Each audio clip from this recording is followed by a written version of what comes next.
Hello friends, ഇന്നത്തെ വീഡിയോയിലൂടെ നാം പഠിക്കാൻ പോകുന്നത് പാസ്റ്റ് കണ്ടിന്യൂസ് ടെൻസ് ആണ്.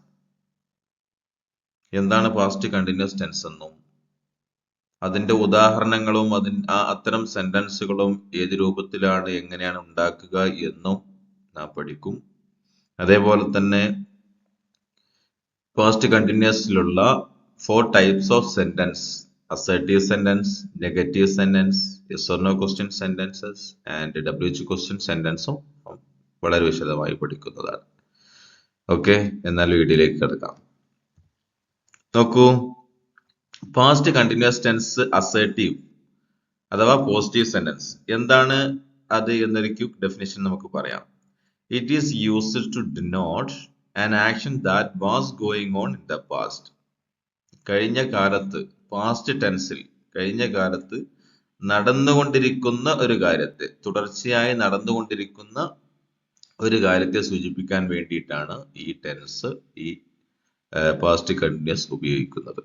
അതിന്റെ അസേർട്ടീവ് ആയിട്ടുള്ള, അതിന്റെ പോസിറ്റീവ് ആയിട്ടുള്ള സെന്റൻസുകൾ എങ്ങനെയാണ് ക്രിയേറ്റ് ചെയ്യുന്നത് എന്ന് കൂടി നമുക്ക് നോക്കാം. നോക്കൂ, അതിന്റെ ഫോർമുല ഞാൻ നേരത്തെ സൂചിപ്പിച്ചിട്ടുള്ളത് പോലെ ഓരോ ടൈപ്പ് ഓഫ് ടെൻസുകളും ഉണ്ടാക്കുന്നത് ഓരോ ഫോർമുല വെച്ചിട്ടാണ്. എല്ലാം ഇന്റർ കണക്റ്റഡ് ആണ്. ഒരു ഫോർമുല മനസ്സിലാക്കുകയാണെങ്കിൽ അതിൽ നിന്നും ചെറിയ ചെറിയ വ്യത്യാസങ്ങൾ വരുത്തിയാൽ അടുത്ത ഫോർമുല നമുക്ക് മനസ്സിലാക്കാൻ സാധിക്കും. അപ്പോൾ ഒന്നും ഡിഫിക്കൽട്ട് അല്ല, എല്ലാം ഈസിയാണ്. ഒന്നോ രണ്ടോ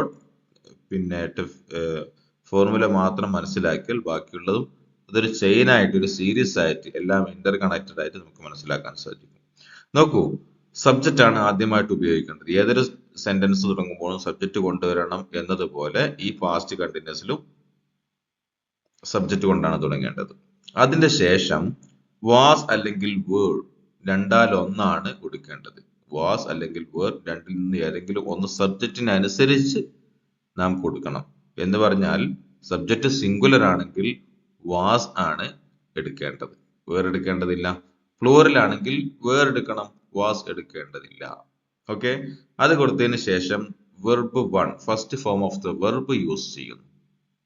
അതിന്റെയും ശേഷം ആ വെർബ് 1ലേക്ക് ing നാം ആഡ് ചെയ്യുന്നു.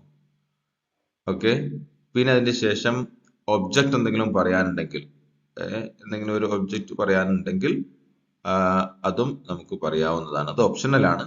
ഈ സബ്ജക്റ്റ് ഒബ്ജക്റ്റ് എന്നൊക്കെ നേരത്തെ വിശദീകരിച്ചത് കൊണ്ട് ഇപ്പോൾ വീണ്ടും വിശദീകരിക്കുന്നില്ല. ഓക്കെ, ഉദാഹരണം നോക്കാം. ഒന്നാമത്തെ ഉദാഹരണം നോക്കൂ, ദ ഡോഗ് വാസ് ബാർക്കിംഗ്. ഇനി ഈ ഫോർമുല നമുക്ക് ഈ ഉദാഹരണത്തിലൂടെ കൊണ്ടുവന്ന് നോക്കാം. അപ്പോൾ ഇതെങ്ങനെയാണ് ക്രിയേറ്റ് ചെയ്യപ്പെട്ടത് എന്ന് നമുക്ക് മനസ്സിലാക്കാൻ സാധിക്കും. ആദ്യം subject the dog. The dog എന്നുള്ള സിംഗുലർ സബ്ജക്റ്റ് ആണ്. പിന്നെ രണ്ട് ഓപ്ഷൻ, സബ്ജക്റ്റിന് ശേഷം വാസ് അല്ലെങ്കിൽ വേർ ചേർക്കണം എന്ന് പറഞ്ഞു. അപ്പൊ ഇവിടെ ഡോഗ് എന്നുള്ളത് ഒരെണ്ണം ഉള്ളത് കൊണ്ട്, അഥവാ സിംഗുലർ ആയതുകൊണ്ട് വാസ് നാം തിരഞ്ഞെടുത്തു. പിന്നെ അടുത്തത് first form of the verb ആണ് ബാർക്ക്, കുരക്കുക. നായക്ക് കുരക്കുന്നതിനാണ് ബാർക്ക് എന്ന് പറയുന്നത്. അപ്പോ ഈ first form of the verb ആണ് ഇവിടെ ബാർക്ക് എന്നുള്ള ബ്ലാക്കിങ്കിൽ കൊടുത്തിട്ടുള്ളത്. അതിനുശേഷം ing ഇവിടെ ആഡ് ചെയ്തു. അപ്പൊ ബാർക്കിംഗ് എന്നായി മാറി. Okay, barking, chirping, sleeping, sitting, looking, writing. ing add ചെയ്യുമ്പോൾ ഇത്തരം വെർബുകളൊക്കെ ഇതുപോലത്തെ വെർബുകളായി മാറുന്നു. അപ്പോൾ ആ വെർബുകളാണ് നമുക്ക് ഇവിടെ കൊടുക്കേണ്ടത്. അപ്പോൾ ഒന്നാമത്തെ ഉദാഹരണം നോക്കൂ, ദ ഡോഗ് വാസ് ബാർക്കിംഗ്. നായ കുരയ്ക്കുകയായിരുന്നു. അത് പാസ്റ്റ് ടെൻസിൽ കഴിഞ്ഞ കാലത്ത് കണ്ടിന്യൂസ് ആയിട്ട് നടക്കുന്ന ഒരു പ്രക്രിയ ആയതുകൊണ്ട്, ഒരു സെന്റൻസ് ആയതുകൊണ്ടാണ് നാം അങ്ങനെ പറയുന്നത്. അത്തരം സെന്റൻസുകൾ ഇവിടെ ഈ പാസ്റ്റ് കണ്ടിന്യൂസിലാണ് ഉപയോഗിക്കേണ്ടത്. ആ പാസ്റ്റ് കണ്ടിന്യൂസ് ഉണ്ടാക്കേണ്ട രൂപമാണ് ഈ ഫോർമുല. ഈ ഫോർമുല വെച്ചിട്ടാണ് ഇത്തരം ഉദാഹരണങ്ങൾ ഉണ്ടാക്കുന്നത്. കേവലം 2 ഉദാഹരണങ്ങൾ മാത്രമാണ് ഞാൻ ഇവിടെ എടുത്തിട്ടുള്ളത്. ബാക്കിയുള്ള ഉദാഹരണങ്ങൾ നമുക്ക് സിമ്പിളായി ഈ ഫോർമുല വെച്ച് കണ്ടുപിടിക്കാവുന്നതാണ്. രണ്ടാമത്തെ ഉദാഹരണം നോക്കൂ, ബേർഡ്സ് വേർ ചിർപ്പിംഗ്. ബേർഡ്സ്, കുറെ പക്ഷികളുണ്ട്, ഒന്നിലധികം പക്ഷികളുണ്ട്. അപ്പോ ഈ സബ്ജക്റ്റ് ആണത്. അതിന് ശേഷം വാസ് ഓർ വേർ. അപ്പോൾ വേർ തിരഞ്ഞെടുത്തു, കാരണം പ്ലൂറൽ ആയതുകൊണ്ട്, ഒന്നിലധികം ഉള്ളത് കൊണ്ട് വേർ ആണ് തിരഞ്ഞെടുത്ത്. ചിർപ്പ്, ഈ പക്ഷികളൊക്കെ ഇങ്ങനെ കലപില ശബ്ദം ഉണ്ടാക്കുമല്ലോ, അതിനാണ് ചിഴുപ്പ് എന്ന് പറയാ. അതിനോടൊപ്പം ING ആഡ് ചെയ്തപ്പോൾ chirping. Birds were chirping. That's it. വളരെ ഈസിയാണ് ഇത് മനസ്സിലാക്കാൻ. ഓക്കെ, അപ്പോ പാസ്റ്റ് കണ്ടിന്യൂസിന്റെ അസേർട്ടീവ് സെന്റൻസ് ഉണ്ടാക്കേണ്ട രൂപമാണ്, ഉണ്ടാക്കേണ്ട ഫോർമുലയാണിത്, അതിന്റെ ഉദാഹരണങ്ങളാണിത്. ആ അസേർട്ടീവ് സെന്റൻസിൽ മാത്രമേ കുറച്ചധികം വിശദീകരിച്ച് പറയാനുള്ളൂ. ബാക്കി നെഗറ്റീവ് സെന്റൻസ് ആയാലും yes or no question sentence ആയാലും WH ക്വസ്റ്റ്യൻ സെന്റൻസ് ആയാലും ഇത്ര വിശദീകരിച്ച് പറയേണ്ടതില്ല. അതെല്ലാം ഈ അസേർട്ടീവ് സെന്റൻസുമായിട്ട് ഇന്റർകണക്റ്റഡ് ആണ്. Okay, let's move on to the second section, which is negative. Have a look at that. Past continuous negative ആണ് രണ്ടാമത്തേത്. ഓക്കെ, അസേർട്ടീവ് അല്ലെങ്കിൽ പോസിറ്റീവിനെ കുറിച്ച് പറഞ്ഞു കഴിഞ്ഞു. അതിൽ ചെറിയൊരു മാറ്റം വരുത്തിയാൽ നെഗറ്റീവ് കിട്ടുന്നതാണ്, നെഗറ്റീവ് സെന്റൻസ്. നാം ആദ്യം ഒന്നാമത്തെ ഉദാഹരണത്തിൽ നായ കുരക്കുകയായിരുന്നു, ബേർഡ്സ് ചിരിപ്പ് ചെയ്യുകയായിരുന്നു, അവൻ എഴുതുകയായിരുന്നു, അവൾ പറയുകയായിരുന്നു. അത്തരം പോസിറ്റീവ് സെന്റൻസുകളാണ് പറഞ്ഞതെങ്കിൽ അതിന്റെ നേരെ ഓപ്പോസിറ്റ് ആണ് നെഗറ്റീവ്. നായ കുരയ്ക്കുകയായിരുന്നില്ല, ഓക്കെ, ബേർഡ്സ് ചിരിപ്പ് ചെയ്യുകയായിരുന്നില്ല തുടങ്ങിയിട്ടുള്ള സെന്റൻസുകൾ. അപ്പോ ആഡ് നോട്ട് ആഫ്റ്റർ ഓക്സിലറീസ്. എന്താ ഓക്സിലറീസ് എന്ന് പറഞ്ഞാൽ? നമ്മൾ നേരത്തെ ഫോർമുല പറഞ്ഞല്ലോ, വാസ് അല്ലെങ്കിൽ വേർ എന്നുള്ളതാണ് ഓക്സിലറീസ്. ഓക്കെ, സഹായക ക്രിയ എന്ന് പറയും. ഇതും ഒരു വെർബ് തന്നെയാണ്, പക്ഷെ മെയിൻ വെർബ് അല്ല, ഒരു ഹെൽപ്പിംഗ് വെർബ്സ് ആയിട്ട് വരുന്നതിനെയാണ് ഓക്സിലറീസ് എന്ന് പറയുന്നത്. അപ്പൊ വാസ് അല്ലെങ്കിൽ വേർ, അത് എങ്ങനെയാണ് ചേർക്കേണ്ടതെന്ന് പറഞ്ഞല്ലോ. അതിന്റെ ശേഷം നോട്ട് ആഡ് ചെയ്താൽ വാസ് നോട്ട് അല്ലെങ്കിൽ വേർ നോട്ട്, ഓക്കെ, വാസിന്റ്, വെറിന്റ്, ഇങ്ങനെ കിട്ടും. ആ നോട്ട് ആഡ് ചെയ്യുന്നതോടുകൂടെ ഈ പാസ്റ്റ് കണ്ടിന്യൂസ് നെഗറ്റീവ് നമുക്ക് കിട്ടുന്നതാണ്. അതിന്റെ ഉദാഹരണം നോക്കൂ. The dog was not barking. That's it. The dog was not barking. I added this word not after auxiliary, which is in the first example, which is was. Okay, come to the next one. Birds were not chirping. Birds were not chirping. Okay, the assertive sentence was birds were chirping. Come to the negative sentence, which is birds were not chirping. Okay, I added not after this auxiliary, which is were. We got negative sentences of past continuous tense. That's it. Come to the third section, which is yes or no questions. How to make it yes or no questions. How to make it yes or no questions. It's quite easy for us to find out how to make it. Add auxiliaries was or were before the subject. ഒരു subject ഉണ്ടാവുമല്ലോ ഒരു സെന്റൻസിൽ, അതിന്റെ മുമ്പ് ഈ ഓക്സിലറീസിനെ കൊണ്ടുവരിക. Okay, bring these auxiliaries which is was or were in the past continuous tense just before the subject. ഉദാഹരണം നോക്കൂ. Was the dog barking? Was the dog barking? നായ കുരയ്ക്കുകയായിരുന്നു. ഓക്കെ, സെയിം ഉദാഹരണം തന്നെയാണ് എടുത്തിട്ടുള്ളത്, കാരണം വളരെ എളുപ്പമാണല്ലോ മനസ്സിലാക്കാൻ. അതുകൊണ്ട് ഇതിന്റെ അസർട്ടീവ് സെന്റൻസ് എങ്ങനെയായിരുന്നു? The dog was barking. നായ കുരയ്ക്കുകയായിരുന്നു എന്നതായിരുന്നു അതിന്റെ അസർട്ടീവ് സെന്റൻസ്.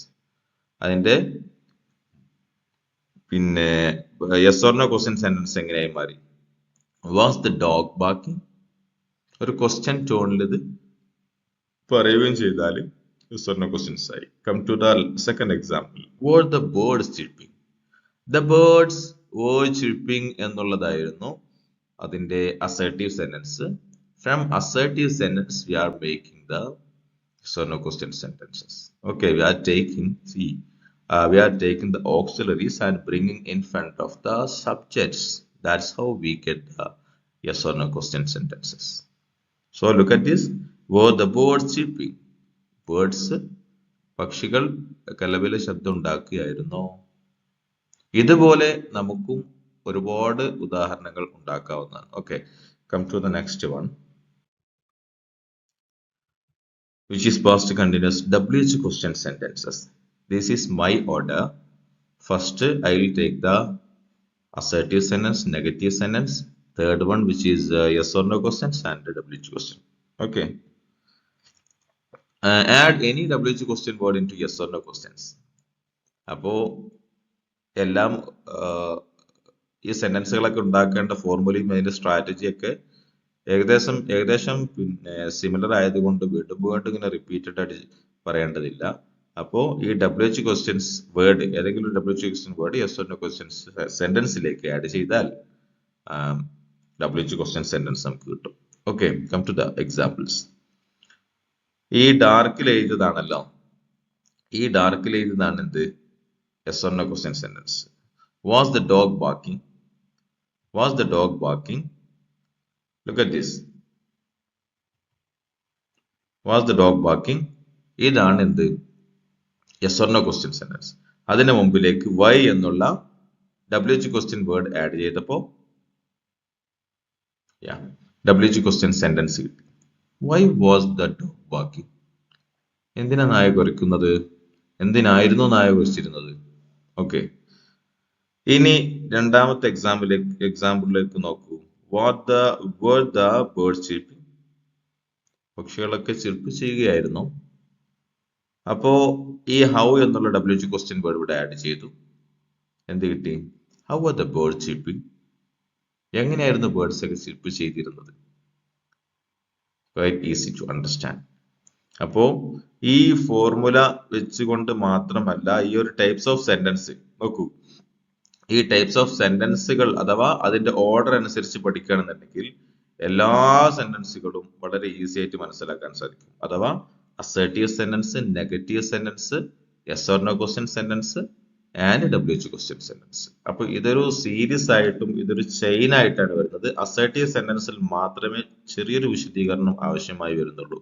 അതെങ്ങനെയാണ് ഉണ്ടാക്കുക എന്ന് മനസ്സിലാക്കിയാൽ ബാക്കിയുള്ളത് ഇതിൽ ചെറിയ ചെറിയ മാറ്റങ്ങൾ വരുത്തിയാൽ ബാക്കിയുള്ള സെന്റൻസുകളൊക്കെ കിട്ടും. Okay, that's it for today's video. I will see you in the next video. Bye.